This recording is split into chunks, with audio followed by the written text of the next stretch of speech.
Suatu ketika malaikat melihat di Lauhul Mahfudz, tertulis nama seseorang yang ahli ibadah, namun masuk dalam daftar penghuni neraka. Malaikat heran dengan apa yang terjadi.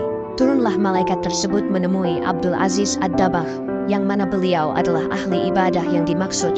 Wahai Abdul Aziz, untuk apa engkau ibadah sampai segitunya, sedangkan aku melihat namamu di lembaran Lauhul Mahfudz, engkau adalah penghuni neraka. Mau ibadah gimana pun, engkau tetap akan masuk neraka.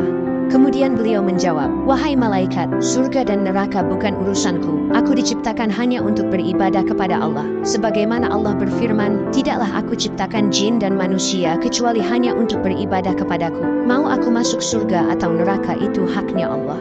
Malaikat kembali ke langit dan melihat nama Abdul Aziz sudah berubah. Kini nama tersebut berada dalam daftar barisan penghuni surga. Kemudian malaikat kembali turun dan menyampaikan berita gembira untuknya bahwa Allah telah merubah nama Abdul Aziz sebagai penghuni surga. Wahai malaikat, tujuan saya beribadah bukan untuk surga atau neraka. Tujuan saya beribadah adalah hanya untuk mencari ridhonya. Jika Allah menghendaki saya di neraka, maka itulah tujuanku.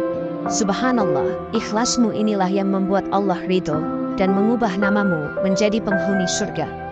Abdul Aziz berkata, jika ikhlasku membuat Allah ridho kepadaku, lantas dosa apa yang membuat Allah murka kepadaku sehingga aku menjadi penghuni neraka?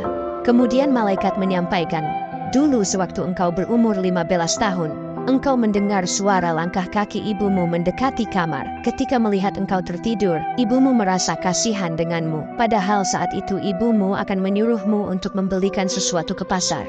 Namun Allah murka denganmu, sebab engkau telah membohongi ibumu, karena sebenarnya engkau pura-pura tidur, agar ibumu tidak jadi menyuruhmu. Subhanallah, jika tangan kita masih sulit untuk berbuat baik pada orang tua, maka ringankanlah lisan kita untuk senantiasa mendoakan kedua orang tua kita.